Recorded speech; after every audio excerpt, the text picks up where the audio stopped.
Let us learn how to solve one-step inequalities that have decimals. We're going to examine the steps we follow, and then we're going to apply the steps to solve some examples. The steps are the same as any other one-step inequality. You want to isolate the variables, and then you want to solve the variable, and if you have the variable in the form where the variable is on the you always want to have it such that the variable is on the left hand side of the inequality and the constant is on the right hand side of the inequality. If the reverse is true, and that means if the variable is under, so if you have it in this situation like c greater than a, where a is your variable, you want to write it as a, and then you want your constant here, and then you're going to switch the sign. Now let's apply this in some examples. So we have 0.2x greater than 5.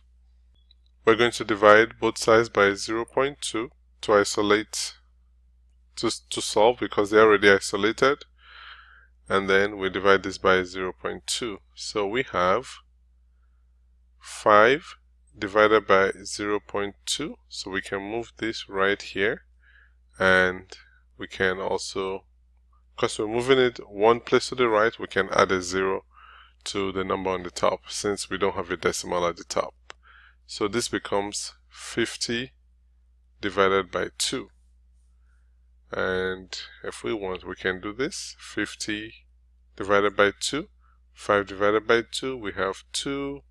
2 times 2, we have 4. Remainder 1. We bring down the 0. 10 divided by 2, we have 5. 5 times 2, 10. So we have x is greater than 25. Now we have 1.3x greater than 2 plus 0.3x. We're going to try to isolate the variables and the constants. So I'm going to subtract 0.3x from here and subtract 0.3x from here. So when you simplify this, let's say 1.3 minus 0.3, we have 3 minus 3, 0, 1 minus 0, 1. So 1.0x is greater than 2, so x is greater than 2. Now we have 9 minus 0.6x less than equal to 0.4x. We're going to isolate the variables and constant. So I'm going to add 0.6x here and then add 0.6x over here as well. So we have, for plus 6, we have 10, this is 1, and then we have 9. So 9 is less than, so this means 9 is less than equal to x, and then we're going to switch them around, so x is greater than equal to 9. And final example, we have 1.96 is less than 0.28x. We divide by the coefficient of x, which is 0.28. Do the same here as well, 0.28. So 1.96, 0.28. So we're going to move the decimal marker twice right here.